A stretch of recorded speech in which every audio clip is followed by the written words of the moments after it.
Hello, everyone. Welcome, welcome. So excited to be here today.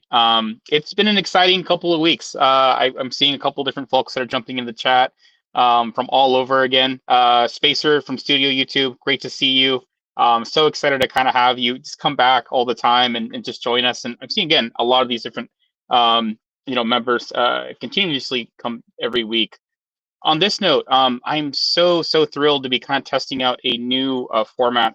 We have a very special guest here today with Rymar is going to be doing a much bigger, deeper dive on one of our newest features and kind of connectors. Um, Along with that, I want to talk a little bit about the community side of things. I'm Francisco Cruz Mendoza, head of community here at Replit. We're doing a lot more for the program. So one of the things you can expect is obviously a recording of this live stream that will be going out very soon. Alongside with that, you can also see a calendar invitation for our Luma, so you can always keep up with the latest of these streams and events coming up. Last week, we had events in Japan, San Francisco, Korea, Singapore, and I think we have one today in Brazil. So really kind of ramping those up. So be sure to kind of connect into our Luma calendar for anything that's coming up and just for the latest and greatest. And along with that, we've had an ambassador program. Just been kind of a little bit more tight-lipped on it. It's been invitation only as we kind of scale out thoughtfully. But we'll be having also an application form for anyone that might be interested in applying or just learning a little bit more about it. You can also expect a kind of larger announcement coming soon, probably by the end of next week. So a lot coming over on the community side. I'm so thrilled to have you all here today. And with that, I'd love to welcome Rymar on screen. But yeah, so great to have you here today. What's up, everybody? I am thrilled to be here. As you can see, Manny was in the studio last week, and I got the same background at him, which means I'm here in San Francisco with Francisco and the Replit team, and super excited to be, collaborating on some of these streams and doing some deep dives into some of the stuff we introduced last week. Last week during the stream, we talked a little bit about Replit. Replit and Stripe connection, and kind of gave some demos. Manny gave a couple quick demos, and we got Manny in the background, so he'll join us here as well. But today we're going to go into like how do you actually set this stuff up, right? So we're going to remix an application. Here's what we're going to walk through. We're going to remix an application. We're going to connect the existing Google Calendar and Notion integration that are set up with the existing Replit app. And then from there, we're going to take you through the entire process of integrating Stripe Connect, building the invoicing system that we're going to plug into this time tracking app. I'll take you through all of that. And then we'll spend some time kind of refining the features of the Stripe connection. And this is where I'd really like to tap into you all as an audience. As you're watching, what I'd like you to think is like, oh, it'd be really cool if it did this, or maybe we could add this as a Stripe feature, and throw some of those things in the chat. And I'm not saying we're going to get to all of it, but we do have some time set aside for like feature refinement and to get into the nitty gritty. So it'd be super cool to have some input from you all. And as we go through doing more chats like this, I think we're going to give you guys opportunities to kind of get really involved, not just in like what we do in the live stream, but what we build moving forward. So anyway, Francisco, what else do we have to cover before we get into the weeds here? That's the majority of it. I'm seeing a couple of questions come in. Yes, this will be recorded and it will be sent out to everybody that already registered. So always encourage everyone to RSVP. And if not, there will always be kind of like a live stream setting up on our different platforms on Twitter, LinkedIn, and YouTube. So keep an eye out for that. We also have an additional Stripe Fireside chat coming up on Thursday as well. So you'll be able to kind of hear a little bit more, taking a step back. Today we're doing a deeper dive, as Rymar had mentioned, but this will be more of kind of like an overview of like, what makes this integration unique, and also hear from both the Stripe engineering team and the Replit engineering team a little bit of like the background of how it came to be and kind of what were the kind of cool things that made it all possible. And again, wait for that email that'll come out after the stream with a lot more information, not only about this, including the recording, but also our upcoming live streams, including Thursday and beyond. We have a couple coming up next week that'll be very exciting. And there might be an emergency live stream this Friday as well. So a lot more to come along the way. Back to you, Rymar. Yeah, great. And I'm already seeing a question here. Where did I see it? Are we working from a shared file? Where was it? Maybe somebody can find that and bring it up. I'm going to share in the chat. I don't know if it's going to let me post a link because I'm not a Replit mod, I don't think. So it may not let me link out to it. But yeah, we're going to work from a Remix app. So let's do this.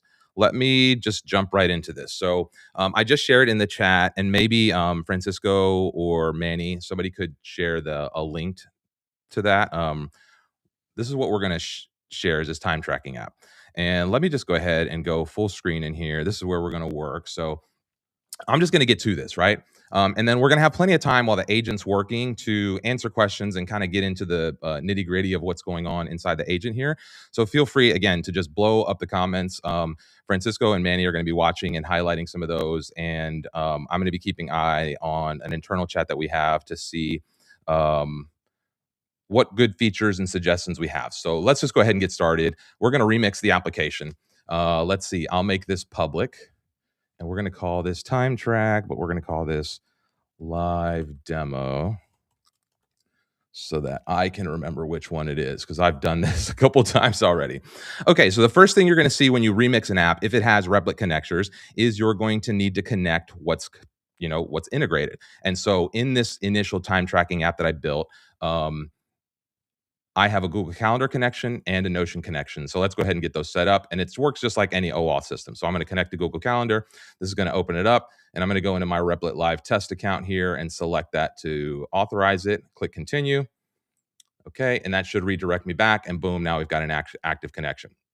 Same thing with Notion. Just like you would authenticate with any other like single sign-on / authorize login with, you're just going to pick the application. Up here, I'm going to connect to the community workspace that we've set up ahead of time, and then I will select pages. And I think it's already set up. If I come in your community, I have a RT live stream playground, and I'll allow access to that. And what I'm going to show you here in Replit is that I have just a blank database in here. I haven't really set up much of anything, but I've got a blank database in Notion.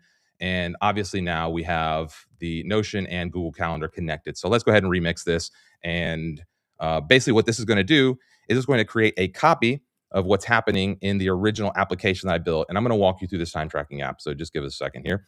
So the Replit agent's doing its thing. And give it 1 second here. It's got to provision all the code. It's got to do everything it needs to do to get this thing set up. And what you'll see is we'll get the landing page right off the gate. But what it didn't do in the background, if I come up here and I go to the database, I don't have a database yet. So it's, okay. So you don't have any tables in the database yet. So what I'm going to tell the agent to do is, can we configure the application to run fully and go ahead and push the database so that we can run the application live? So I'm just talking to the agent here. I'm using Whisperflow in the background. Let's see. Okay, it worked. So let's go ahead and send that. And what this is going to do is this is going to propagate the database. And the way I have this set up is that the first user to sign in this application becomes the owner. So as you remix this, if you guys want to remix, we shared it earlier. I'm seeing just in the chat. It's not in the gallery. It's in here's the link. Let me share the link with you. Sorry, let me grab this from here. Copy link address, paste link address. Okay, Francisco has the link now, so he can share that with you all.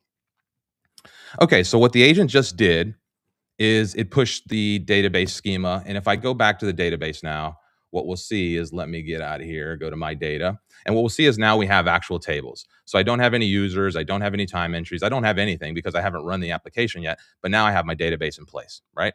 So now what I can do is I can sign in to get started. This is using Replit auth. So this is going to ask me to log in here. And we'll cover things like this. And we may actually even cover how to build this time tracking app in a future episode. But for right now, we're just going to add the Stripe functionality. So once this logs in, we're going to see that now I'm inside the application. And what we have here is a Google Calendar style application that's going to tell me I don't have any projects. So before I get started, let me add a couple things here. Acme Corp. And we'll abbreviate that. And Acme Corp will get a yellow color. And we're going to create one more. This is going to be Genesis Corp. And these are my freelance companies. These are the companies that I work with in my hypothetical time tracking situation here where I need to like build invoices and track time. And what we'll see is I have entries because this is attached to a Google Calendar. So in Google, let me do this actually. Let me open up that profile, Replit test. Let me bring this into play here. And if I go to the calendar, what we'll see is I have just some events. You know, I have this calendar that I just made up for this testing thing, and I have calendar client events on here. So let's minimize that because you'll see that they're just here in time. And so let's say I'm working for Genesis Corp and they had some time on my calendar. Let's make sure we're marking this for Genesis Corp. I could add some tags here. So this will be a meeting. And what we're going to do is this is just a time tracking event for a live demo.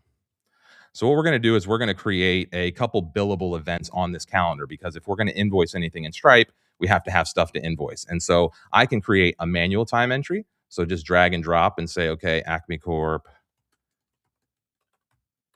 meeting. And then as my tag, I'll say meeting, but maybe this was a planning meeting. And I want to also track planning time here. This is a planning meeting for Acme Corp. We're figuring out their Q4 strategy. All right. And if you're wondering, I'm using Whisper Flow there just to kind of type and talk quickly. So I've got a couple things. Let me just bill a couple more of these. I'm just going to turn these into billable hours. This is another billable event for Genesis Corp. And I just need to give myself a few things to be able to create invoices from. And I'll show you why that's important for a second. So this is Acme Corp live stream. This one, we're going to add live stream. And again, everything you're seeing here was built in Replit over the course of a few hours. This is not a super complicated app, especially using the Google Calendar connection. This was fun to build. And again, if I go to a month view, you can see I've got the monthly view. If I go to a week view, and then I've got a day view, and then I can go to today. It's a super cool tool. I actually started building this because I kind of need to track my time every once in a while. And I don't need like granular time control. So I don't need like a start and stop timer. But what I want to do is as clients or as people put time on my calendar, I want to be able to say, oh, bill this to so-and-so, or, like, let me make sure this is a trackable event for, the work that I'm doing. So let me just do one more here and then we're going to get to building. Okay. So now I've got 14 hours to invoice, but I don't have any way of invoicing this. And I could go to Stripe. I could create clients in Stripe, and I could, create an invoice in Stripe. But that's no fun. That's extra steps. I got to go to another platform, and that wouldn't make this stream very exciting. So I'm going to pull a prompt out. I wrote this prompt earlier, and I'm just going to go ahead and drop this in here. And I'm going to send it, and we'll read the prompt together here. And this is going to ask me to connect Stripe in a second. So here's what we're going to do. I would like to use the new Stripe Connect integration to add an invoicing feature to our time tracking app. Okay, I just explained the time tracking app. This means we need an invoice button. I would like it to be in the header, so I'm telling it to put it up in the header. Let's see. Along with the ability to create an invoice for any unbilled work related to a project in our system. So we have projects in our systems. You know what I didn't do? I didn't actually connect this to the right database. Time sync connect database. So I think what's going to happen is if I go into my playground now, it just threw them into whatever database is on this page. So anyway, no big deal. But if you set this up, make sure you connect and actually set up the right Notion database to sync that stuff to, or else you'll have to move those at some point. Okay, back to the prompt. We also need to make sure that our track time is marked as billed because I don't want to like bill a client and then end up having to get billed again by that client, right? Or billing that client twice for anything that's happening. So, all right, what else do we need to do? Invoices include hours worked. So I want detailed invoice descriptions. And then I want hourly rates and products to come from Stripe, but I also want to be able to like maybe change my hourly rate. Okay, so let's just do that. Let's see what happens when I click yes, proceed. So this is now the agent is talking to Stripe. It's going to connect to Stripe here. And you'll see it kind of start going through the work. What's going to happen is it's going to try to create a new sandbox for me in Stripe. And so we'll go through that process. But then for this experiment, I'm going to link it to a sandbox that I already have kind of configured with some fake clients and some fake products. And so anyway, I'm going to go through that and how you configure Stripe here in the background too. Let's see. Any meaningful questions that we need to look at right now? The project, let's see. I think the link that was shared at the project you cloned at the start. So any changes he makes right now will need to be redone. Correct. All you're getting right now is the project. It's the blank time tracking app. And then you can add the invoicing if you want. At the end of this, we'll share the finished one with the invoicing so that you can have the finished product at the end of this as well. So hopefully that answers the question there. Stripe is now connected. Let me create a plan to implement invoicing features. Now implement the Stripe invoicing. Okay, so now it's going to start working on that stuff. But while it's working on the background, I'm going to go to the publishing tab and I'm going to claim my sandbox in Stripe. And there's two places you can manage your Stripe integration here, right? So you have your integrations tab. Everything in Replit happens in these tabs at the top. So if there's ever a place where you can't find like what you're trying to do, you should always just try starting a new tab and finding it there, because that's where everything lives inside. Most everything lives inside a Replit project. Okay, so I go to integrations and now I can see that I have Stripe, Notion, and Google Calendar integrated on this project. If I go to manage on Stripe, we have the time track live demo here. And if I click into that, it's going to give me a screen where I have publishable and secret keys. This is the sandbox that it created for me in Stripe. But what I mentioned before is that we're going to get rid of these and we're going to use, which one? These live stream keys. So I'm going to grab the publishable key and come back and change that with my publishable key for my working sandbox. And the secret key, I'm also going to switch that here and I'll update that. Now, what you have to remember is when you do something like that and the agent's still running in the background, it's not going to accept those changes until the app restarts. So what we might get here is when the agent's done, right? Stripe is now connected, planning Stripe invoicing features. When it gets done, it's going to say, hey, we don't have clients or something like that because I just gave it the new API key. So it'll need the app to restart before that take place. So let's see. Am I the only one who just lost sound? I hope so. I hope that's not a thing. How can we test it? Can we use the test keys?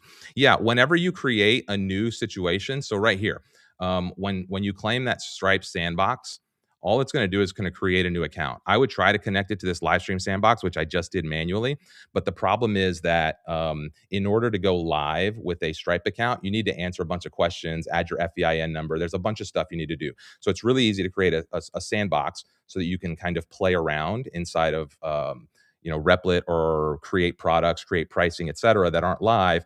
But if you want then to get the live keys so that you can publish your application, then you'll need to go through the full Stripe account setup process. But for the sandbox, you can just create the new account, right? So I'll just go ahead and finish that process here because those keys were created. So let's continue. And then I'm just going to skip the next step because I'm going to end up deleting this account because I've already connected it to this live stream sandbox that I'm using for testing here. So I'll continue here. And then I'm just going to skip this. I'm going to skip this entire process here. And I'm going to close this page because I'm using this sandbox. And if we look at the sandbox, I've got a couple customers. I've got my Acme Corp and Genesis Corp customer here. And then in my product catalog, I've already got a couple products set up. And you're going to see why that is useful here as the agent gets done. So let's see where the agent's at. Let's see. And I'm going to take a look at the questions. How can we test if it works? Don't worry, we're going to show you that. We're going to test if it works because the sandbox is set up to test everything. And so we'll even show you how you can create an invoice and create a payment. We're going to show payment statuses. Like, don't you stress. We're going to show you everything about how this all works.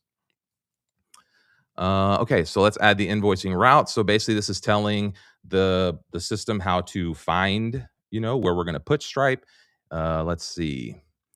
And I know this is kind of scary sometimes to look inside the code here. I know a lot of people collapse this and you don't really want to be inside of here. And you probably don't have to really dig too deep inside of here. But a lot of times I like to look in here just to see what's going on, right? And so construct customers, await, storage, get Stripe customers. So right here, this is talking about how to go get customers from Stripe, right? And this is API invoicing time entries. And so this is calling our internal API that it just created to be able to get the time entries and likely to connect them with one of these Stripe customers. And so every time you come in here, you can kind of see a step of what's looking. And so like if you're super advanced and you want to keep an eye on the agent and really study what's happening, I encourage you to look at this. If you're in vibe code mode and you don't really care, you just want to like let the thing go, well, let the thing go and you can see what comes. But let me create the invoice dialog component. So let's see what happens here. But I do see an invoice button now.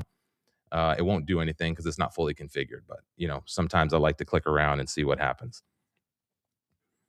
Let's see. Never be afraid of code. I like that. Never be afraid of code. You should be able to learn about what's going on behind the scenes. I think this is true for a lot of things. And sometimes it can be scary to get into the code.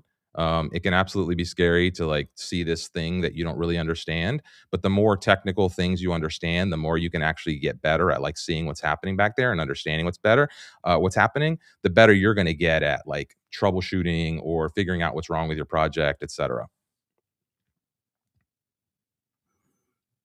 Let's see. In my experience, full agent mode feels like a dice roll. I prefer to use fast mode like assistant. In certain instances, I agree with you, and then in other instances, it's totally different. And I usually my sweet spot, I have it on high autonomy right now, but I'm actually going to change this to medium when we get into tinkering with other features like in refinement because that'll kind of tighten up the scope. And then I think fast mode is great for really focused edits or things that you can kind of monitor and it's changing small stuff at a time. Fast mode is like small context, really quick updates. And then the agent is for when you want like full context, more autonomy, you want it doing bigger features. And so since we're like kind of configuring this whole Stripe Connect integration, I gave it full autonomy. So let's see. I see there's an error with select item. The all projects option can't have empty strings. So right now, one of the coolest things about the agents, let me actually switch to this view. One of the coolest things about the Replit agent is that it's not just like a single agent inside of there, right? And what you'll see this thing do is that it will call an architect. And so oftentimes you'll see it plan things out. You'll see it start thinking through the different process and it'll call different sub agents to do certain parts of the task. And then once the task is completed, it comes back and it asks the architect, hey, architect, did I do okay? And the architect will look through all those changes and then you'll see it going through. Reviewed architect tool changes right here. We'll click on something. Let me call the architect tool to review all the changes I've made. That's like kind of crazy.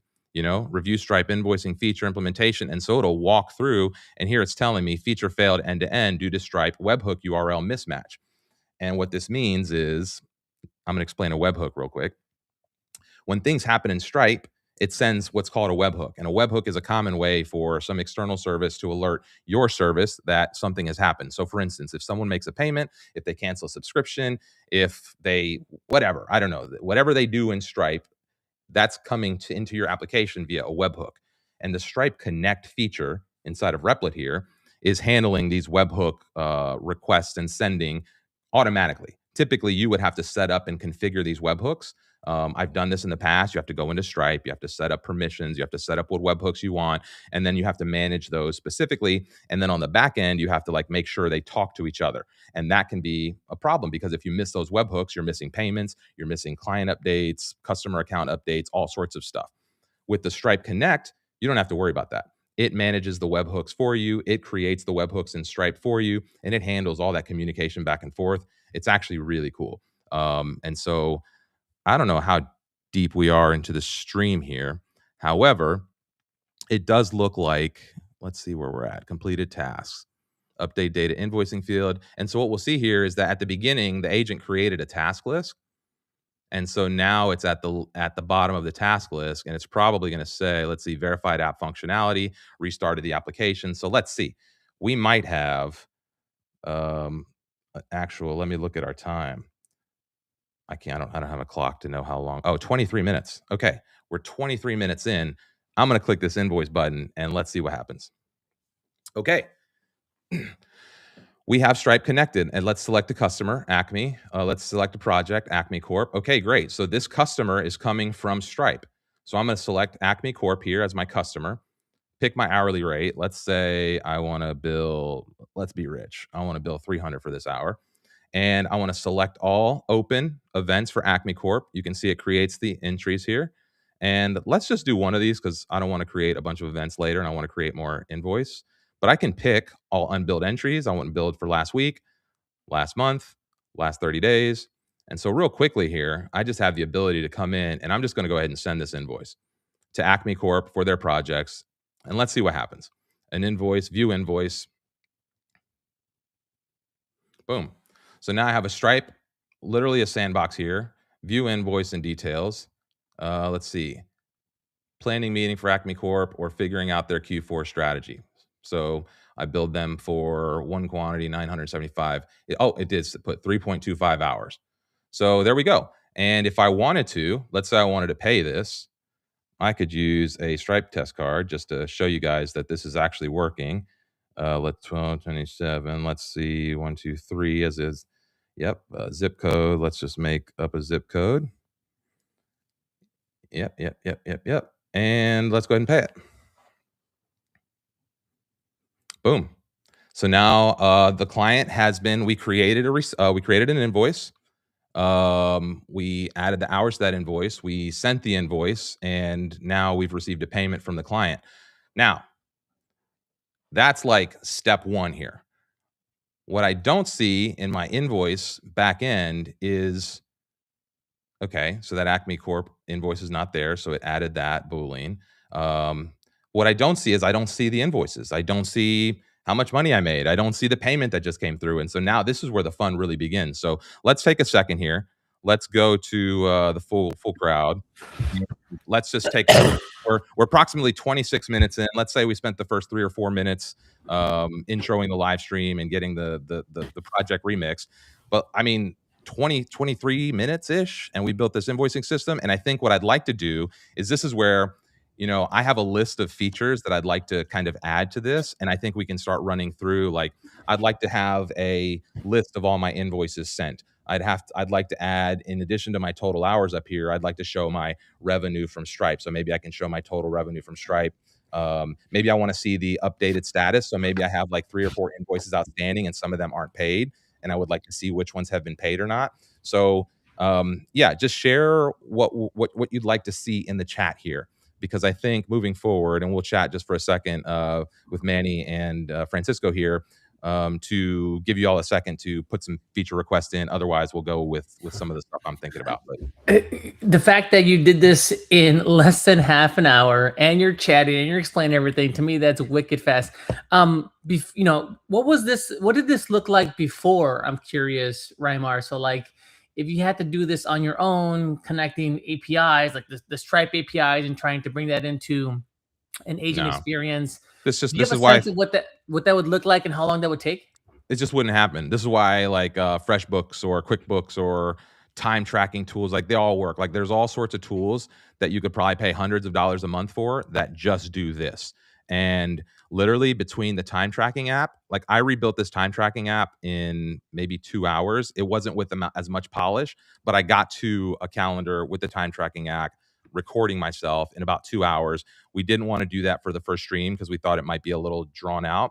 But yeah, like, I don't know, there's tons of apps like this, but you just wouldn't be able to do this. Just wouldn't exist.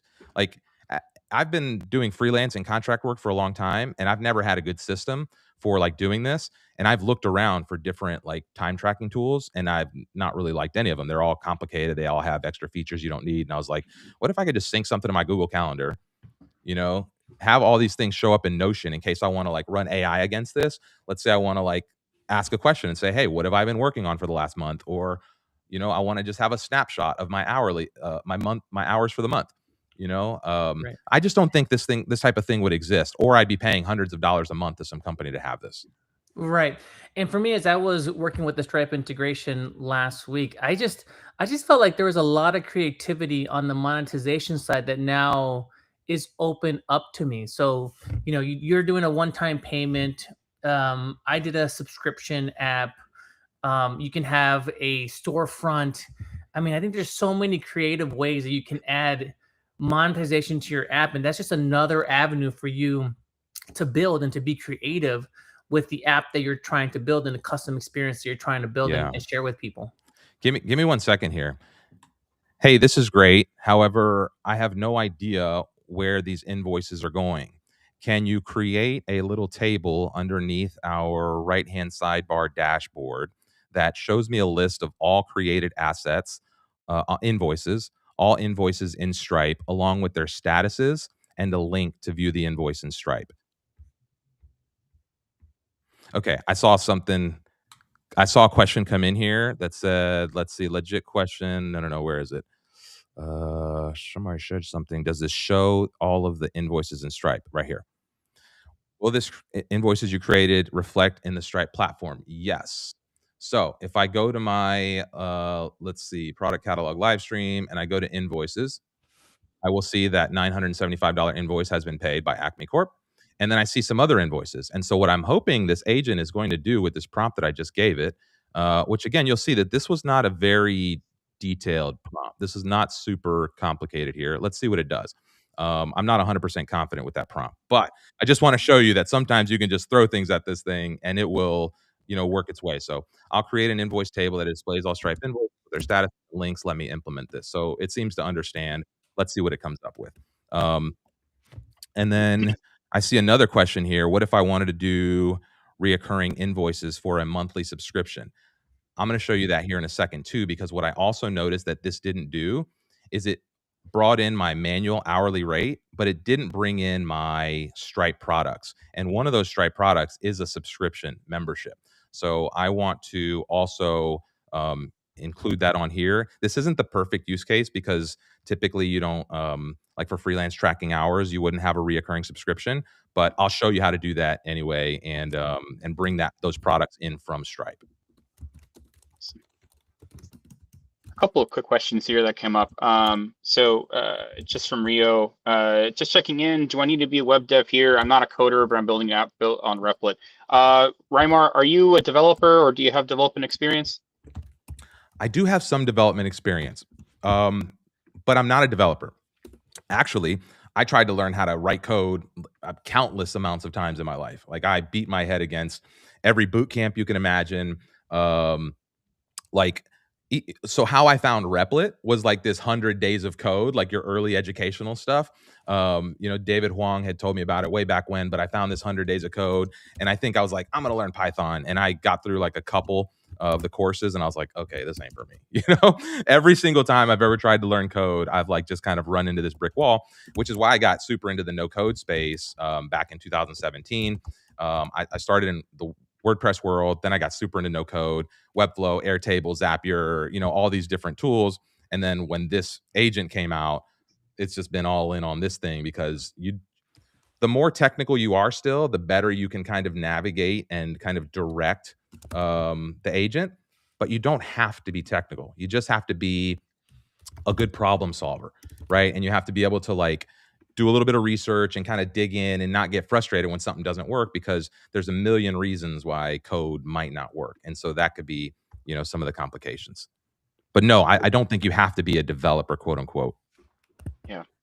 Awesome. Yeah. And we're seeing a lot of folks kind of building all the time. I am building I'm simple projects. I'm building basically a movie aggregator from around, all of essentially the theaters and movies playing around my area. I have zero development experience and it's been a great way to kind of like connect with friends around. A second question here is I think I missed some important information on how to get started. I'm just getting on. I didn't get a notification. Can I watch after this live? Absolutely. This is all being recorded. At the end of the stream, you'll get an email. We'll get the summary of all the different resources as well as where to find the live stream. And also just a tip here is I highly recommend signing up for the Luma calendar, which will always be there as well, which gives you kind of like a notification of what's coming up. And also, again, kind of like a post-event summary. And all of our live streams are always on YouTube. It's probably the easiest place to kind of check them out, as well as Twitter and LinkedIn. So keep an eye out for those. And then, Ruth, so great to see you again. I've seen you in the comments here. And one thing she mentions is, let's see here.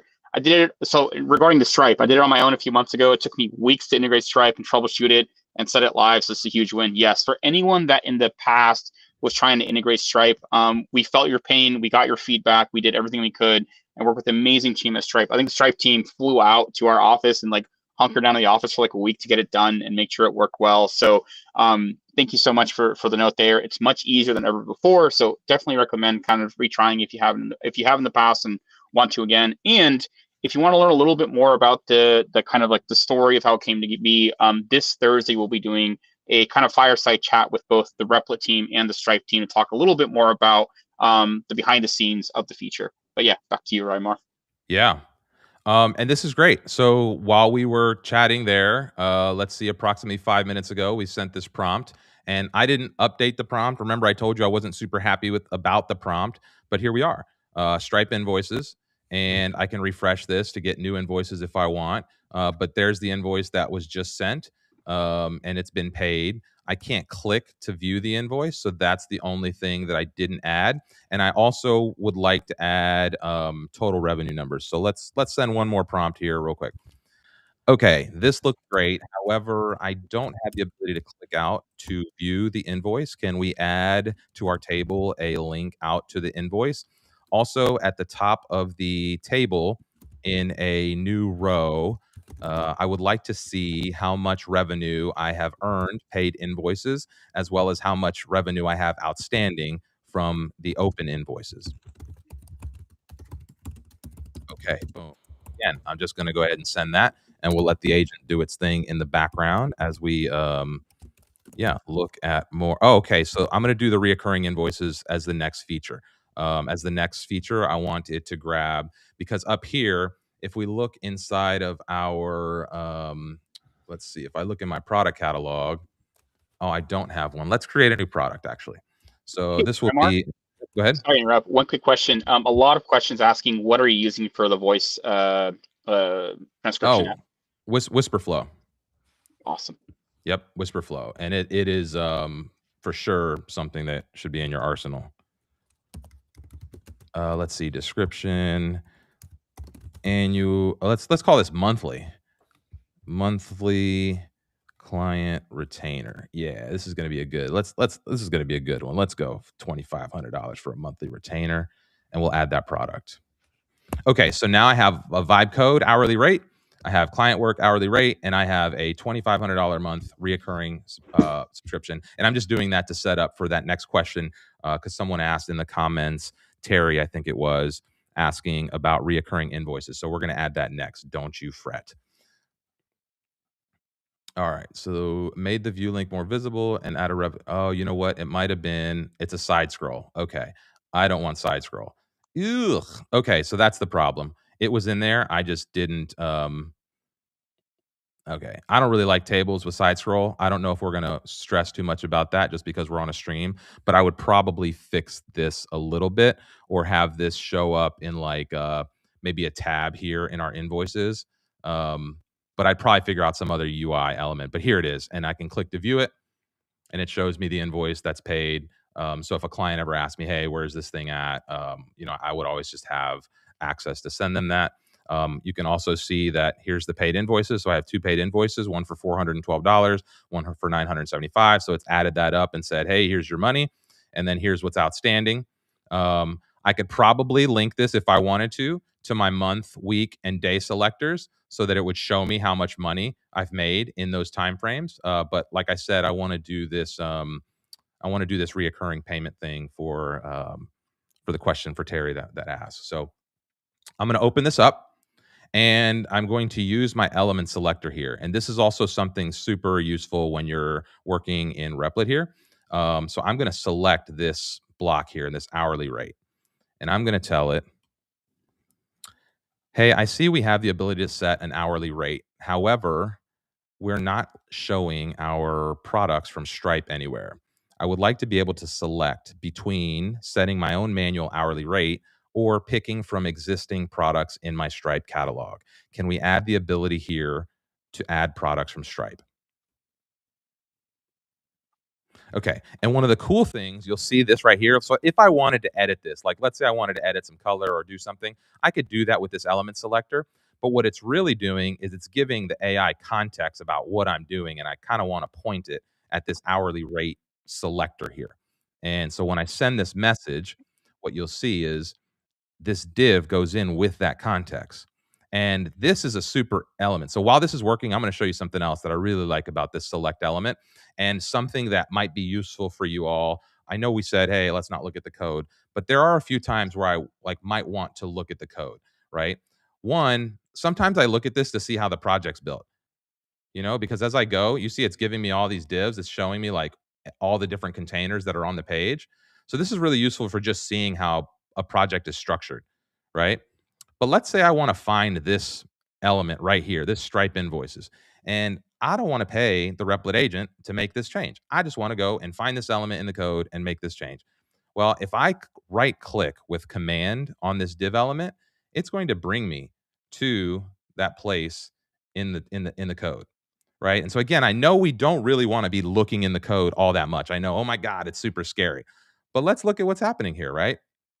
H3, class, text extra small, font medium, uppercase, tracking wide, text muted. This is, Tailwind, right? So this is just inline styles for this Stripe invoices. So if I said, let's just say, let's see, show me the money. Oh, it won't let me because the agent's working. Okay. But if I change that to show me the money, then right here, instead of Stripe invoices, it would just say, show me the money, And so sometimes it's okay to learn the code and navigate because maybe you want to, update a piece of text and not worry about, working with the agent, or maybe you want to know how a thing works, or maybe you want to see a div and how the package of the structure is set up. Like a lot of times, having a little bit of that technical knowledge. Again, when I first started, I got real curious about seeing um, like what was actually happening, digging into the back end of the code. And again, the more technical you get, the better you're going to get at working with this thing. Okay, let's see what it's doing. Planned invoice creation, create an API endpoint defense Stripe products with their prices. Updated the invoice dialog to let users choose between manual rate and Stripe product. Updated the back end to support using a Stripe price when creating invoices. Let me create a task list and implement this. And so then it's done a bunch of stuff here. And we could, go through all of that. But what I'll do is just click here and say I want a Stripe product. And then I can pick my monthly membership. And let's say Acme Corp. Again, I might not, this may not be the perfect time, but let's say this is a live stream and it's 4 hours. So it's going to charge them $10,000 and then it's going to charge them $10,000 a month for this. But let's just, hey, this is a really big live stream and this is a really big company. So let's do it. Boom. So now we create, and actually I kind of messed up there. So it may have not been done, right? So I always have a tendency to do this. I'm very impatient. So I'll just start doing stuff before the agent is like ready. But it did, it created the invoice. So we can see here, there's a $10,000 invoice. It's still open. If I go and pay this, I could pay this and it will create a reoccurring charge. You can see the outstanding amount went up by $10,000.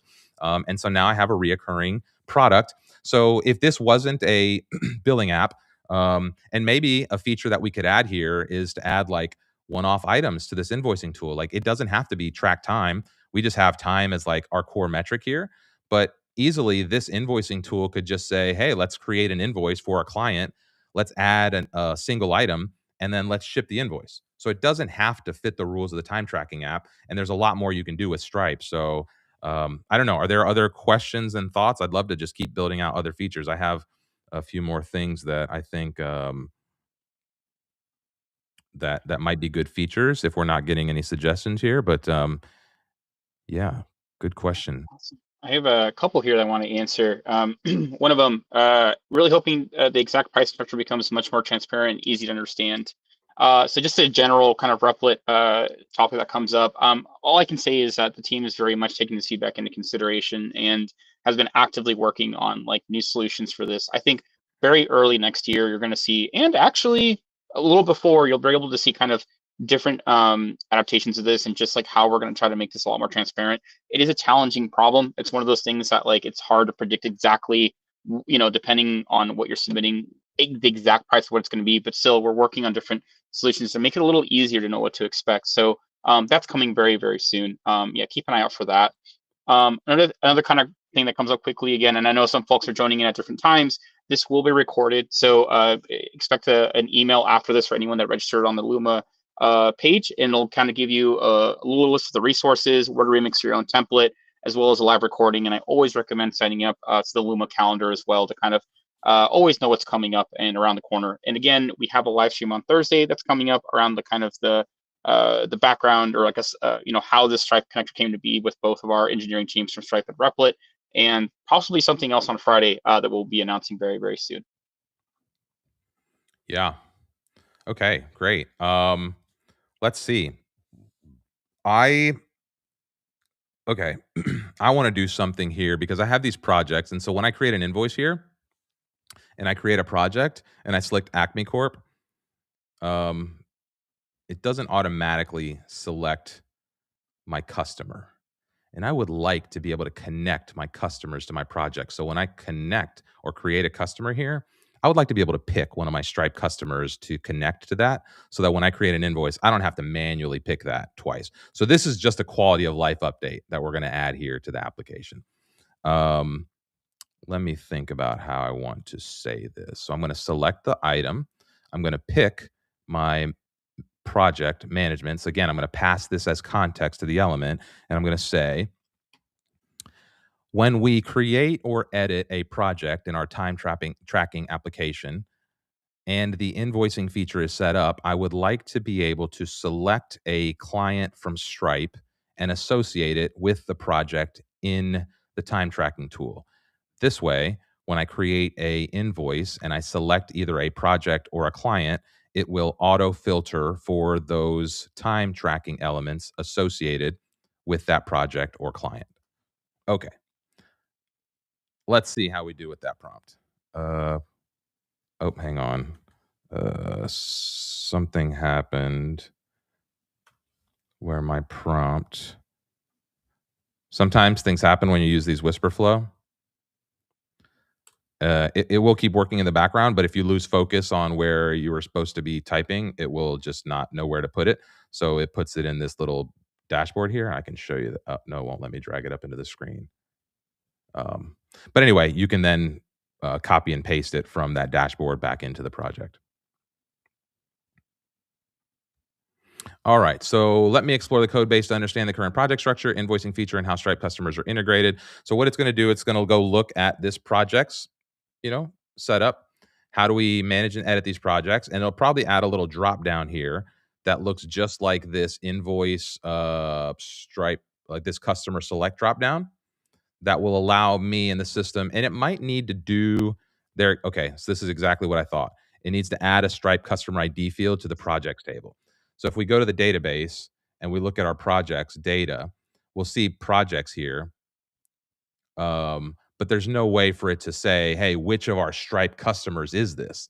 So we need a place in the database to store that information. So that's what this is going to do. So the first thing it's going to do is going to change the schema of our table here, of our database, so it can accept this Stripe customer ID so that when we associate that customer to a project, it has a place to store that. And then later on, when we go to reference it or when we go to make a selection on that invoice, it will know which customer to assign it to or how they're connected to each other. Let's see, add customer ID to project info, decide on customer select. So now it's thinking about in this project manager component to include the Stripe customer selector. Like I said, it'll probably be a drop down. Let's see what it goes with. Add the selector to the form. Yep. Let's go back to preview. And sometimes it's fun. Again, I don't know if anybody out there watching is like me, where I'll just start clicking around, even though the agent's not done, and I'll start playing or filling out a form, and then the agent will reset the app, and I'll just like, oh my God. And I got to like start retyping in the form. But I get super eager to start testing things even before the agent's done. And obviously, we're not showing off the agent's testing capabilities here because we kind of want this to be moving a little faster for the stream. And we're not on full autonomy here, right? We're just on, I think I have this on medium autonomy. Oh, I still have it on high autonomy. I was supposed to change it to medium. So and maybe we can talk a little bit about changing those autonomy levels. Like the autonomy is really like low, right? So it's basically gonna do exactly what's on the task list. It's not gonna have as broad a context level. Medium, you're gonna like look at what's recently been done, and it's also gonna fix any issues it found. So it's gonna like kind of iterate on its cycle. On the high end, it's going to also add more scope. So it's going to look at the full application context in addition to just the task. And so maybe there's things that are unrelated to that you affect that you want it to update as well. And so again, that's high autonomy. And then max is like full autonomy. I'm not going to turn this on. This thing will go nuts. This is more like when you're starting out the project, when you're building a big feature, when you want to let this thing run overnight on something and you have a really scoped out prompt, then I think you can go on max autonomy. I kind of live when I use Replit between medium and high mode back and forth.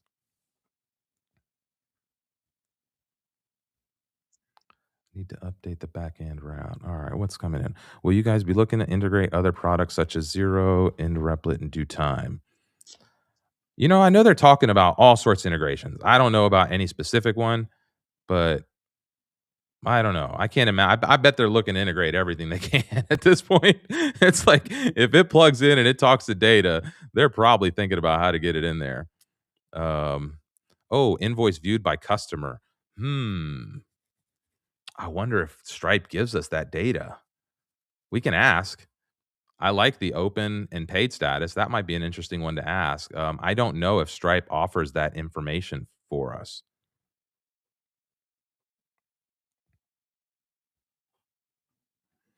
Let's see. For non-technical folks, what are the best practices for directing the Replit agent to focus on the right long-term technical solutions for more complicated apps to avoid shaky infrastructure? The biggest thing is small chunks. The biggest thing is doing things in small building blocks. And then the better you get at kind of understanding and laying the foundation, this is where it's good to go to like a Claude or a Chat GPT ahead of your project and think through like the full scope of everything you want to build. And probably on future streams, we can think about some of that stuff. And show you the process of identifying like how do we scope out the entire project and then how do we chunk that thing out so that we can start building the base layer knowing that we're going to eventually get to some of these other features at the top and show you a little bit about how that process works. Let's see. It's actually hard to trip the agent up these days. It's so good now. I too interrupt it with a lot of impatience. It's getting fast too. Yes, yes, yes. I'll even interrupt it with messages sometime, which isn't good. If it's in the process of doing stuff, you don't want to interrupt it. But every once in a while, like I'll fire off a prompt and then I'm like, "Oh no, it didn't have the full context." And I'll like quickly type a little bit more and then I'll fire that off as an additional thing. And sometimes it works out great, sometimes it doesn't. But honestly, most of the time it works out great. The agent's getting really good at kind of understanding the previous context as well as like whatever you tell it additionally. That being said, if it's in the middle of changing some stuff and you give it a new prompt, it will change focus and sometimes leave your code like unfinished. So I would recommend not doing that as often as possible when it's in the middle of something. Like right now, I probably wouldn't direct it to do something new. Because it will divert its attention trying to like solve that problem and it might leave something it's working on currently just finished, like half baked.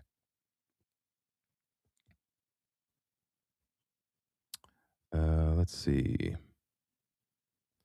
I also draw some comments in on the pin section of the comment section, Raymar. One of the things that I've seen pop up here, just great to see. It's always a bit of a challenge. Yeah, you guys ship like maniacs over at Replit. It's one of the things that we're trying to keep up. But again, your feedback really matters. And actually, one of the things that Manny does here, we've been doing with all of our streams, is all the comments you're dropping in, your feedback, your suggestions, everything else in between, we actually do aggregate and share with the internal team as feedback. So at the end of every session, typically the day after, we share it internally with our support and product team, as well as like these sessions we have every Wednesday where we kind of do a deeper dive. So we're always keeping a lookout, and that's actually how this came to be. We invited Raymar to come out and do these sessions because we saw there was a huge demand in the chat. Like, hey, I love the overviews. For a lot of people, they're really, really helpful, and also kind of like the behind the scenes are really great. But it would be so great to be able to kind of just dive into things, and that came out of all the suggestions from the chat. So again, thank you so much for dropping those in, and we are taking them in and checking them out as we go along. Absolutely, Francisco. This is one of my favorite things about the chat. Excuse me.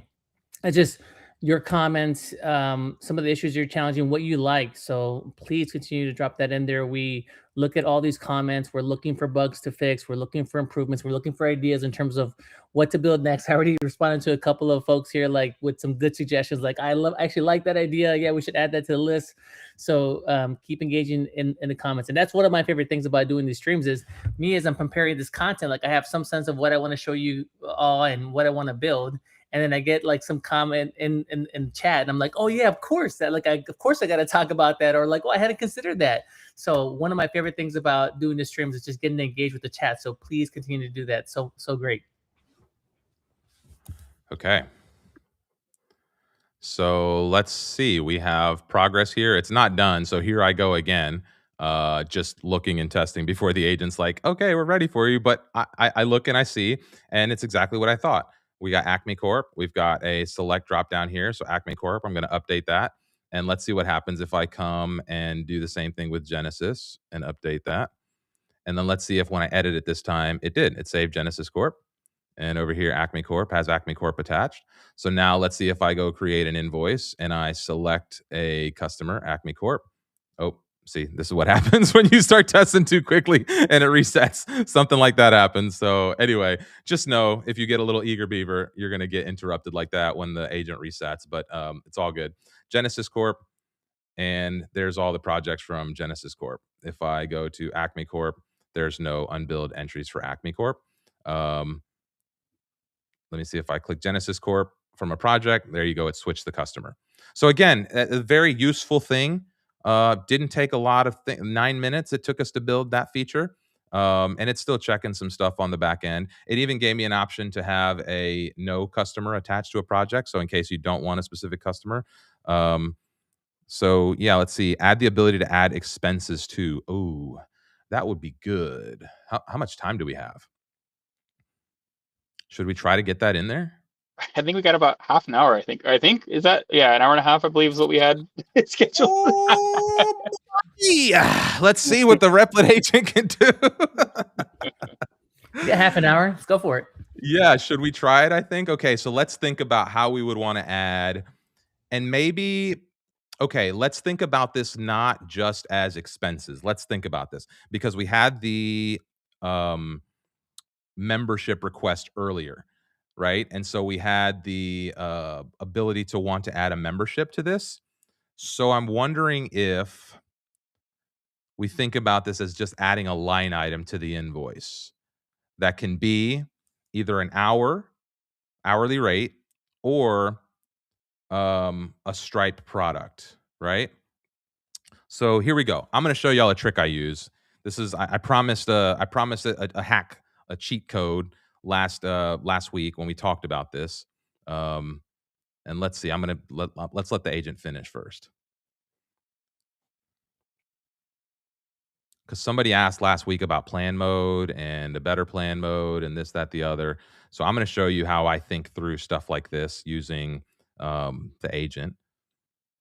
And we'll see whether I get yelled at from the folks here at Replit, or if this is just a good, useful way of doing things. All right, come on. Let's see. Update of the task list. Looks like it's going through all the tasks. Looks like there was some errors here, so it's just looking through. Again, it's checking its work. And then this is also one of my favorite features here. Let me update the replit.md to document this new feature. And so what the agent does is every once in a while just goes into this replit.md file and kind of documents what it's doing. It documents the scope, it documents what it created, and it's actually super useful. Let's go look at that real quick. Edit Replit MD. Let's open this thing up. And what it is like it tells me, here's an overview of the app. Here's my user preferences. Here's a system architecture on the front end, the design system, key UI components, state management, back-end architecture. So this is basically context that it uses for itself. The database schema, external dependencies. So it's telling you, hey, this thing uses Google Calendar, Notion, Stripe integration. So every once in a while, it will update this, and this helps the agent kind of keep up with what it's doing and what it needs to keep in memory. And so a lot of times you'll see people who use Cursor or some of these other programs, they work with a lot of different rules files. And so that's essentially what that is, a markdown file that allows the agent to kind of keep running context of everything it's been working on. So, all right, let's see what we can do here. Let's go into deep dive mode. And let's just talk about this. Right now, we have the ability to track and invoice time in this application. We can create tracked events that sync with our calendar, and we can create invoices in Stripe. However, I might want to add expenses or single line items to my invoices. What would be the best way to modify our existing interface to use industry best practices and make it really easy for the user to just add single line items, expenses, or other products from their Stripe catalog to an existing invoice with time? Okay, so I'm going to create a prompt like that, right? I'm still in build mode. You might switch to plan mode if you wanted to, but I'm going to like add a little short code here that says don't write any code. Let's just talk about this. And this is like old school how we used to use build mode before plan mode existed. Sometimes I will use plan mode, right? So don't get me wrong. I will use plan mode very often to like talk with the agent and go through stuff. However, sometimes build mode's a little stronger than plan mode. So when you wanted to like think a little deeper, or if you wanted to test things in the application a little more thoroughly, or if you wanted to just kind of take another, step deeper, you can use build mode to plan with a little prompt that just says, don't write any code. Let's just talk about this. I've never had it write code with that prompt, right? And so I have a couple little short codes like that. There's another one that I use, verify knowledge before. So if you come down here and I type this, verify knowledge before. It's make sure to check the schema name before implementing this to make sure you use the right case structure. Whenever possible, use existing code before creating a new API route or component. So these are shortcuts on my keyboard that I use in Replit all the time to basically dump in little prompts that I add at the end of my prompt, right? So for instance, that LTTT is let's talk this through is what the initials stand for, but it's like don't write any code, let's just talk about this. And so I have a number of these little shortcuts that I use that at the end of my prompt I'll add to either again tell the agent to make sure, because once you get into these complex projects, it might make a mistake creating some schema and it uses camel case versus oh god, what am I, the underscore? I can't think of the name for it. But and it'll get confused. And so again, having a few of these checks and understanding and helping the agent find its way. So let's see what it comes back. Your invoice flow is tightly coupled with time entries. You select unbilled time, pick a customer and rate, and it creates Stripe line items. This work well for hourly billing, but doesn't accommodate one-off items. Recommended approach: invoice builder pattern. The industry standard for this is an invoice builder interface that treats the invoice as a collection of line items from multiple sources. Here's how I'd structure it. Unified line items. Instead of just time entries, think of invoices as having different line items: time entries, expenses, manual line items, Stripe catalog products. Two-step invoice creation. Okay, step one, build the invoice. Start by selecting a customer, show a cart or line item section that starts empty. Ooh, this is going to be beefy. Let's see if this can get done by the end of the 30 minutes here. Let users add from multiple sources via tabs or an add item drop down. Okay, I like that. Review and send. Show a preview with all items, subtotals, allow reordering, editing, or removing items before sending. Okay. Quick add shortcuts for the make it really easy part. Add prominent, add light item buttons that opens a minimal inline form. Type ahead search for Stripe products. Okay, this is getting a little complicated. Okay. I like most of this, but it seems like you are over engineering this solution. I think it would be better if we tried to keep this simple for the first pass. All I really want to be able to do is add additional line items, either manually, add hours, which we already have as a time tracking event, or more specifically, expenses to an invoice. Again, I'm going to add my don't write any code, let's just talk about this to the end of the prompt. And let's see what it comes back with. So this is going to think this through. You're right. I was overcomplicating it. Obviously, you're absolutely right. Did they get rid of you're absolutely right and it's just you're right now? Did Anthropic kind of get over that? In your invoice dialog, add expense, a simple repeatable row where you can add a description, software license travel, enter an amount, click plus to add another row. That's it. Great. Okay, this is great. Let's go for it. Okay, so it's 10:03 Pacific time. The stream is scheduled to go to 10:30. Let's see how long this takes. I'm gonna say less than 10 minutes. Who's got over under with me? Who's got the over under on how long this is gonna take? Awesome. One quick thing. Oh, go ahead, Manny. Yeah, no, a lot of great comments in the chat. A lot of good suggestions. I know we're also generating a fair amount of content, so we're gonna think about the best way to package this. So we had some Stripe content last week. We took that segment. We have that on YouTube, and then we're gonna have this, and then we also have our fireside chat on Thursday. So I think, Francisco, maybe it would be helpful to have a playlist of sorts on our YouTube channel, like for everything Stripe related. so that you could just go and like rewatch everything and binge and all this stuff. Because I forget who I was chatting with here, but somebody, said they want to revisit this replay, and we're going deep, and so like Raymar is like giving you a lot, and so for me, I want to go back to this and replay it and just pause it and try to do it on my own and go back and replay certain segments. So yeah, we're gonna make it easy for you to come back to this and reference this. Absolutely.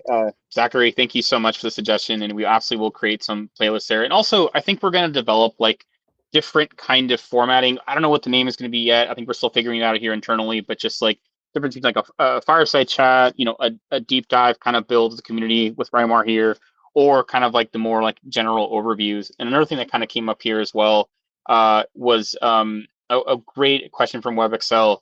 Is it possible to share apps I'm working with the accomplished Replit ambassadors for tips and help on how to scale the apps to full SaaS? Yes, absolutely. And we're doing so much there. So I'll send out kind of like a list in the email after this event. But essentially, the Reddit group is actually pretty great for getting suggestions from folks. We have one of our moderators, Andrew, who has been there, has been amazing to kind of get support on. We also have a discourse, and I'll send out a link to go as an invitation. I'll probably drop in the chat here shortly for YouTube. And then also, we've got a Replit Builders page on Twitter as well, or X. And there we have Victor, who has been super helpful. I'm not sure if he still does it, but for about like 4 or 5 months, you could schedule time with him directly, and he would give you advice on your app. And it was just truly free. He just wanted to help others because he's now running a successful SaaS with, I think it's like over 90,000 subscribers, and just wanted to kind of help pass on some of the knowledge. So I'll drop him some resources here, but especially on the email after the event ends. I also wanted to bring up this comment here. Is build mode more expensive than plan mode? I'm on a budget. I think, I try to be efficient with my tokens in Replit. And, for me, that means that I spend some time in plan mode up front, really having a good conversation of what it is that I want to build. It's almost like, if you're doing construction in your house, it's helpful to sit down with the architect and to get really tight on what you want and what the architect needs to build and what the contractor needs, than just having the contractor start building things willy-nilly, so that then you have to like redo it again and tear things down and build it again. That's more expensive, right? So same concept here. It's much more efficient and more effective, and I think more joyful long term if you spend some uptime front with plan mode, really get tight on understanding what you want and making sure that the agent knows what you want, and then you go into build mode and then let it run. So not only more cost effective, but I think it's just going to have a better overall experience. Yeah, I totally get that. I will still advocate for using build mode for planning in some instances, because here's why. Plan mode will make assumptions that build mode will not, and it will get more expensive to let plan mode plan something and that doesn't have the full scope. So if you know how to then understand that plan mode doesn't have the full scope, because a lot of times you can ask in build mode to write a curl request to test an API call and have something check and validate the response from the API that you can't get done in plan mode. And doing that might save you a bunch of credits from letting the thing build something that wasn't properly planned out. And so I do agree. I use plan mode a lot. Like, I'm not saying I don't use plan mode. I often use plan mode towards the beginning of the project. But when I'm going to do something like this, where I'm kind of asking it to explore the existing APIs a little deeper, I might want it to check something before it comes back to me.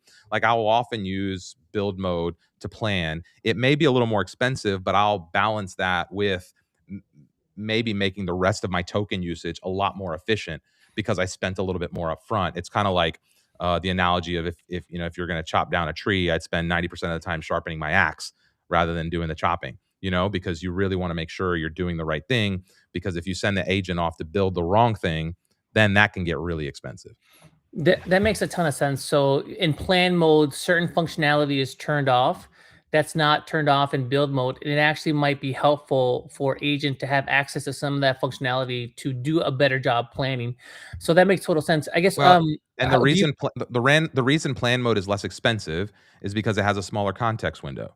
And so again, it's just, like it's just a sheer cost thing. Sometimes I think plan mode is perfectly adequate, and then other times, just like I used to toggle high power mode, like you just need a little bit more horsepower, and that's where I go. So let's take a look. 10 minutes. I called. Before we do that, Yep, before we go ahead. close up this loop, can you tell me then if I'm in build mode and I want to do planning? I'm assuming like in the prompt, you're saying like I want you to plan or I want you like to do minimal changes. Like what would be the prompt? No, that's literally it. My LTTT. Don't write any code. Let's just talk about this. I type LTTT at the end, and this is a shortcut that I have in my computer.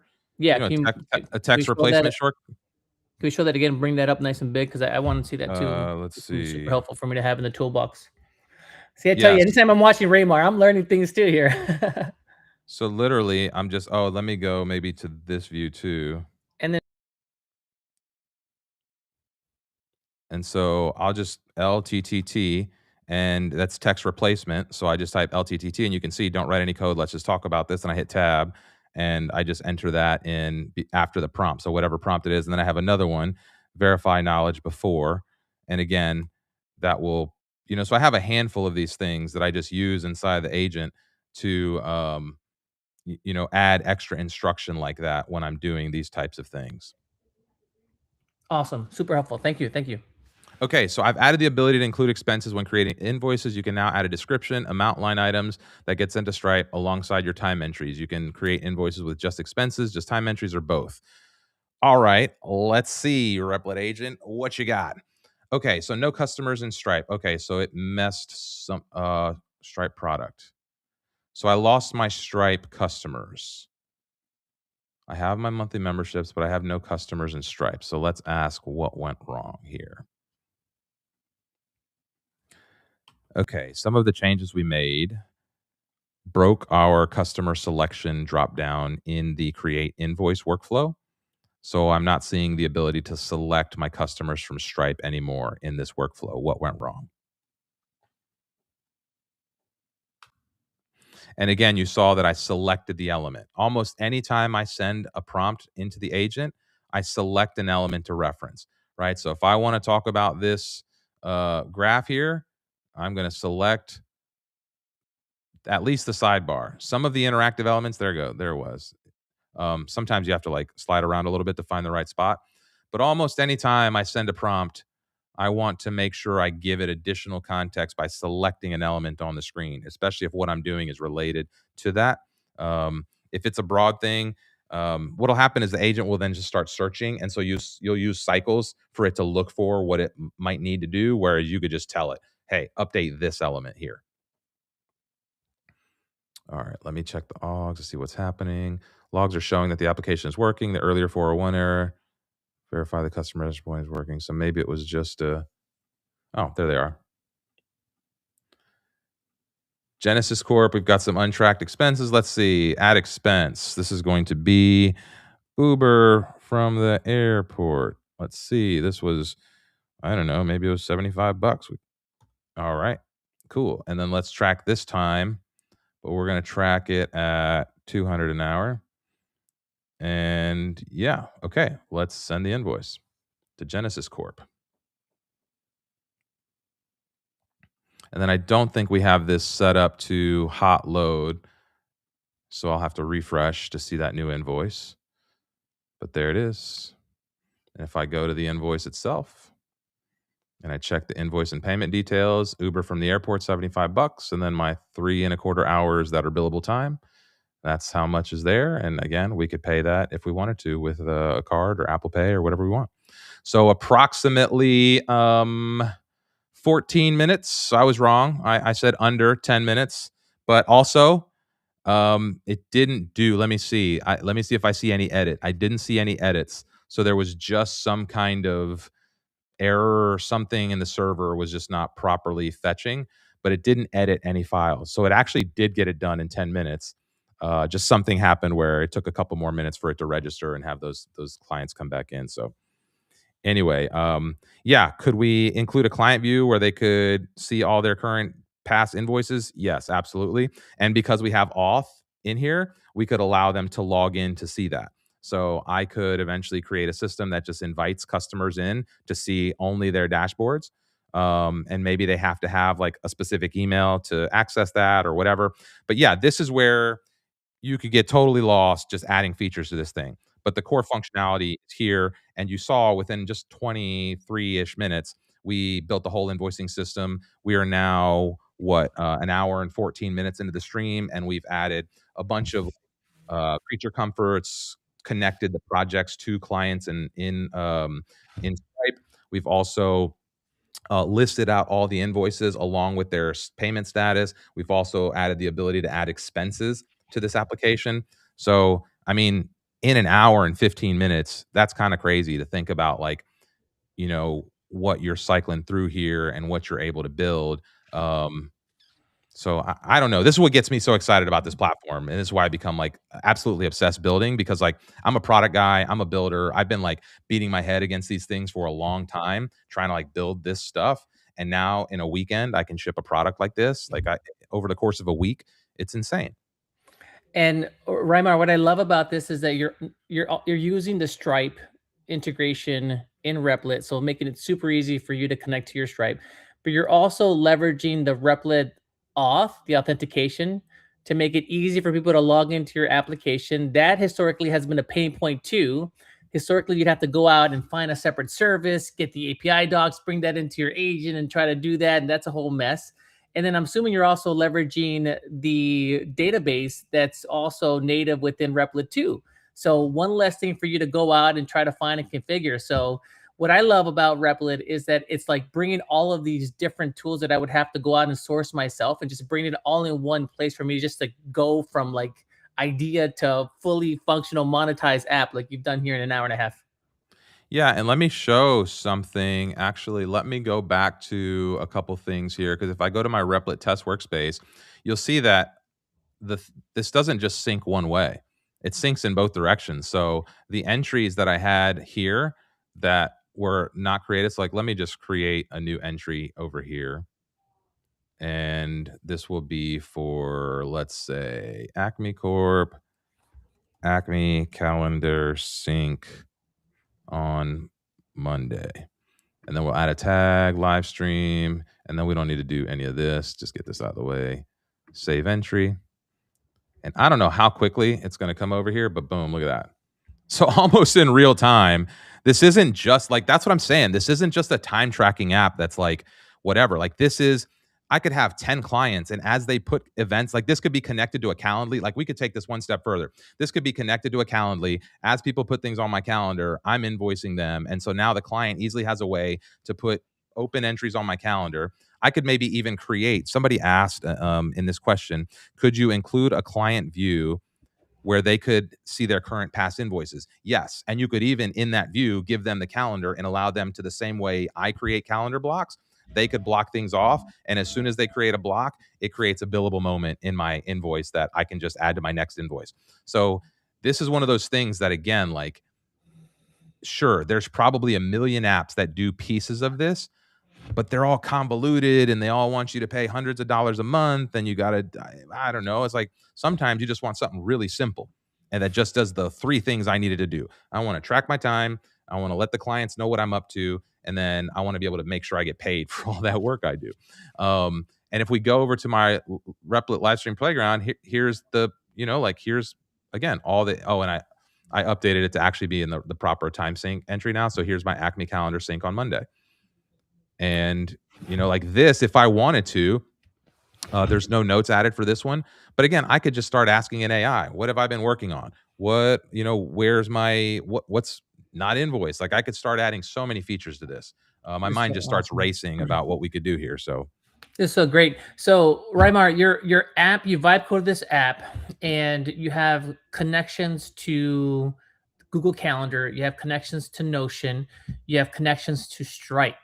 I mean, our connectors list is awesome. Our connectors team is awesome. It's been so handy. And that connectors list is only going to grow. Also, in the chat, people are dropping suggestions. I think somebody said PayPal. I also saw QuickBooks. If you're coming across apps that you want to see on the connectors list, on the Replit connectors list, please drop them in the chat and we'll send it over to the team. We're just getting started with connectors. We just launched it maybe a month and a half ago, and people are already loving it. I'm already loving it. It's making my life so much easier. So I know we're going to continue to grow that list of connectors. But the fact that you're able to connect to all these different applications, I know like 6 months ago I was doing this and I was super painful. I was having to go to Notion, set up a new developer account, get an API key, and then drop that somewhere. Like, it's super weird. But now it's just like one click into my Notion account and boom, it's like it's there, it's available. Yeah. Yeah, and one of these things, it's like you could get lost. Like, I mean, I spent thousands of dollars building apps in Replit, but I've also built tools that I use regularly that I've only spent, $50 or $100 on, that are super useful, and they've replaced things that I was spending 20, 30, $40 a month on. And so I'm not saying you're going to like replace your entire SaaS stack with doing something like this, but the ability to learn to do something like this and to do this for yourself or for clients is a really big deal, right? Like, to be able to go into a company like a small business, let's say, and build some kind of custom solution for them like this, that is just for a small group of users, for their internal customers, whatever, like internal tooling, internal tools, like automations, things that like just would have been very difficult to do. Like, my mind's racing right now. Every time I hear a new connection, I'm like, ooh, I use Dropbox, what can I do with that? Can I have it take automatically MP4 files that get recorded, have the audio transcribed, and turn that into something else? So I'm starting to think about all these different things I can do with these Replit connectors. And maybe that's something you all are thinking about too. So that's where I think these streams could get real excited, is like, you guys let us know, you all in the audience, tell us, what do you want to see? What type of apps you want us to build? And then we'll release them all as remixes so that you can take them and either see how like how we built it and get in there and do it yourself, or maybe use it as a starting point for your next app. I would also love to hear from the community, like even small wins. If you're new to vibe coding and you deployed your first app, or you built an internal tool that you're now using on a regular basis, let us know. Let me know. I would love to celebrate that. If you're a new builder and you deployed your first SaaS app and you earned your first dollar, definitely let me know about that. Like, I would love to like celebrate you and to make sure that we're giving you some praise, because those are big deals and big milestones as on your path of becoming a vibe builder.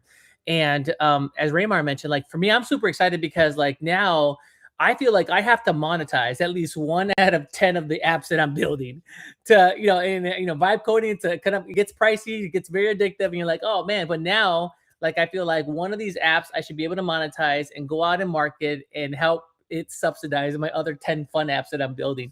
So that's how I'm going to be thinking about it. Is like, we get a lot of great ideas, and it's a matter of making it a full SaaS or micro SaaS type of application, and then just getting it out there and helping it pay for my other fun vibe coding projects. Yeah. I want to answer this question here. Elena Reed, I think, is saying, what if your team wants to use this, not an individual? How is the capacity for Replit to handle that type of volume? No big deal. You could literally, this has a users table. So if we go in here, there are users. I just have a single user as myself, really. And the first user becomes the like super admin of the account. But you could easily set this up and say, hey, I want other users to log in, and I want to give them either user permissions or admin permissions. I want to give them access to certain projects only. This starts getting really complicated, and we didn't think about like multi-user stuff at the beginning. And so this is something where we might want to like change or modify how we do this if we were going to use this as a multi-user system. But what I do see would be very easy to add to this is to add other people who can add stuff to my calendar, or again, like the client view on a per project basis. So I could say, hey, anything associated with a project, let XYZ user log in, because that's my client. And I want them to have a dashboard and to kind of be able to see what's going on here and maybe add stuff to it. So there may be some nuances we'd have to think through, but yes, you could probably do most of what you want either inside of this application or some kind of modified version of it. Absolutely. Seeing a couple of questions in the chat about how you can let us know about what app you're working on. Drop us in the chat right now. We'd love to see them and see what folks are kind of like working on and jamming on. It's been cool to see. Seeing one from Chris. Yeah, I went from making a simple website on Replit to now making a great app that I'm earning $9K a month on subscription. So yeah, feel free to let us know. Also, Manny's incredibly awesome at ingesting some of the DMs that come in. We're both on LinkedIn, all three of us. So let us know. We're always happy to kind of check it out. We're always looking to feature. And I know as this kind of community build evolves, we're going to want to like eventually welcome on guests and welcome on new people to kind of just understand what they're building and kind of just give any feedback along the way and implement some of the new ideas and suggestions that come up. Quick favor, if you're gonna send me a request on LinkedIn, please in the request message let me know you're coming in through the live stream. Yes, please. Yeah, we get a lot. It's fair enough, baby. Yeah. And I want to answer this. Go ahead. Yeah, and some of you have like different handles in YouTube versus LinkedIn. So yeah, if you just drop a message like, "Hey Manny, I was in your stream this past week. Would love to connect," I'll approve right away. Yeah. Where and how do we let you know what we've built? We're working on some of these resources. Francisco, is there a place for people to submit that type of stuff? I know we're working on a system, and maybe we'll tease that here. Maybe we won't show it, but we are working on a system that will allow you all to suggest things for us to build and features and stuff for us to build on top of those projects. But there's probably a more formal submission, I think, for the showcase, right? Manny or Francisco? Right now, it's pretty informal. We're figuring it out. I'd say the best ways are to share something on LinkedIn and X, and it could be simple, like, "Hey, I just deployed my first app on Replit. Here's what I learned." I tell you, like, that's a great way to get your name out there. People love those types of posts, especially from a new builder perspective. Those are very valuable. And then if you tag me, tag Francisco, tag Raymar, tag Replit, I'll see it. And then that's a great way to get on our radar, LinkedIn and X. And if you are a little bit shy, that's totally okay. LinkedIn, X, my DMs are open on X. On LinkedIn, you can send me a message. You can request me on LinkedIn, and love to see what you're building. Yeah, and then also seeing a comment here, Ginger. I am Ken KGR. By the way, great to see you. Thank you so much. Ken has actually done, I think, 2 or 3, or at least 2 or 3 of our hackathons here in the Bay Area. So it's great to see you. And he was just at the office last week. But yes, please let us know your real name, because a lot of times we get those requests on LinkedIn, as Mandy mentioned, and we're like, oh, all right, random person, great to meet you. Last week, I think it was Cognito Coding, which is also part of our live streams all the time. I just didn't know, and finally kind of followed up with a little mini message, and that helps us a lot. But yeah, at the moment, we don't have like a very formal process quite yet, but I think as soon as next week, we might have something up and going. Rymar's building something really, really fun that'll kind of help just, bring it all together here. Yeah. Yeah, I super excited to see what y'all are building. Honestly, that's one of my favorite parts of all this is like, yeah, it's fun to build myself, but I only have like a limited number of ideas and time. And so to see what y'all are building and to be able to maybe shine a little spotlight on that or, elevate, folks from the community. Also, that's how I ended up here, right? So in April, March, April, June, like throughout the year, I just started sharing the things I was building on X. And I'm like, holy cow, look at what I built. I built a tool that analyzes bookmarks on X. I built this little sentiment analyzer tool. I built this cool link tracking, link cloud type thing, and I just kept sharing these tools online. And next thing you know, people are like, oh, this is cool. And you get on the radar. And so I think that's probably the best way. It's like, sure, there's some form you can submit, but there's going to be millions of people submitting that form. The best way to get on the radar is to put what you built out there and show us, and let the product talk for itself. And that's where we'll get really excited. And then you start passing it around. I'm like, hey, did you see what so-and-so built? Did you see this thing? And then next thing you know, we're like, hey, how do we get this person? Like that's where the real magic happens, I think, is just show us what you're building and what you're working on. Yeah, absolutely. And one of the questions, KG, I totally missed actually answering your question for the ambassador program. Yes. So actually, by the end of next week, we'll be sending out a form more publicly. Right now, it's invitation only. I'm just inviting people exactly like Ryan Mars said that are just active on the community, whether it's the live streams on Reddit, on X, or just anywhere that we kind of see people just frequently posting about Replit is kind of what we look for. Also, folks that host events, like anytime somebody hosts an event, like that's an amazing way to kind of just show a large interest there. And I've been communicating with different folks around the world around that. We've had, I think, 20 events in the past month and a half or so, and we're just getting started. There's a lot more to come soon. So yeah, always please, be out there to let us know and excited to kind of support. And at the end of this stream, we'll be sending out a lot of resources. One, so you can kind of remix your own app, but also live stream recording, as well as other resources for some of the things that we talked about. Yeah, I'm seeing a question here. I want to build a marketplace, but the end users must be able to receive payments for the services and products. I need help on Stripe on that. Can it be done in Replit? Yes, but not through the new connector. You need to use something called Stripe. What's it called? They have a tool for this. That basically lets you create a full Stripe marketplace where you can pay people out, and basically it creates mini Stripe accounts for all your users, and then you can like allow them to send money back and forth. I forget what it's called. I forget what Stripe calls it. You would need to go through the Stripe API, as far as I know now, to do that directly. The agent can help you with this, by the way. It's just not going to be as simple as the Stripe connection, because that's a little more advanced tool, and there's other Stripe APIs that need to be involved in that. And so that's just a little bit more complicated to build. But yes, you can do it. I have experimented with some of this, and yeah, it's just a little bit more technical than what we showed here on the demo today. Great suggestion. I'm sure I'll be sure to pass it on to the Stripe connector team. And just to note, like, these connectors are going to get better and better over time. We're going to talk a little bit about what that might look like on Thursday in our fireside chat with the Replit and Stripe engineers. But that's a great suggestion, and I wouldn't be surprised if right now it doesn't do it, but like in a month it does it. So thank you. Okay, it's literally called Stripe Connect. Thank you in the comments. And I just looked it up. The market leader for platforms and marketplace payments. So yeah, it's confusingly called Stripe Connect, but also the Replit connection is called Stripe Connect. So lots of things to connect with Stripe.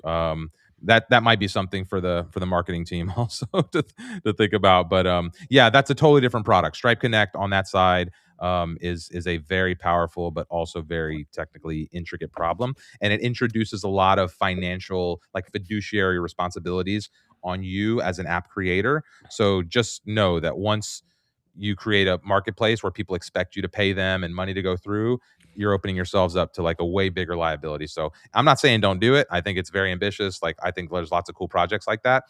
That's how you create like Ubers and other tools where like you can have people working inside of your platform.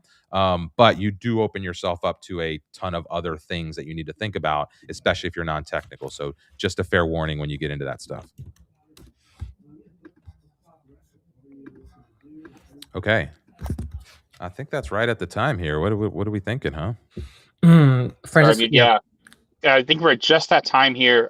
Thank you all so much for joining. This is our first run, right? It's our first session. We did a kind of like a very mini version of this with Manny, and then Reimar had been talking about this for quite some time, and we just didn't quite know what to expect. But it sounds like folks stuck around for mass duration of it. So again, thank you so much for joining.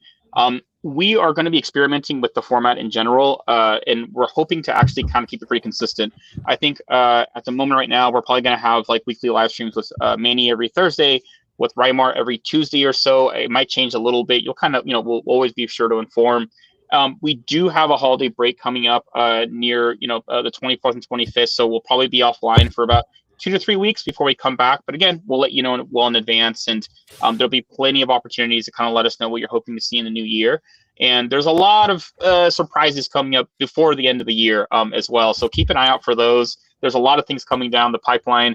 There may be an emergency live stream on Friday. We'll see. We'll see what happens. So keep an eye out for that. But again, we sincerely appreciate you all joining us today.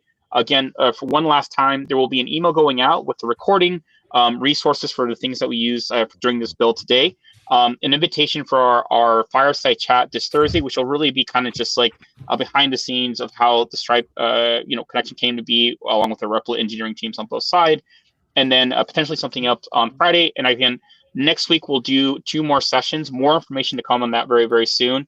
And in terms of the ambassador program, there'll probably be more information on that by the end of next week, if not a little bit sooner. But in between, I'll send out a couple of different links to kind of get involved, both on our Reddit, our X, as well as our discourse. You can kind of like start, jamming with other folks immediately. But again, thank you so much, everyone, for joining us today. It was great kind of first session, and excited to have many, many more soon. But yeah, thank you. Yeah, thanks, everyone. I think it's crazy that we were able to build all of that in an hour and 15-ish minutes. So stay tuned. We're going to build some really cool stuff. I promise you, if you've been watching, we're going to build some really cool stuff. So awesome. Thank you all. All right. Have a great day. We'll see you soon.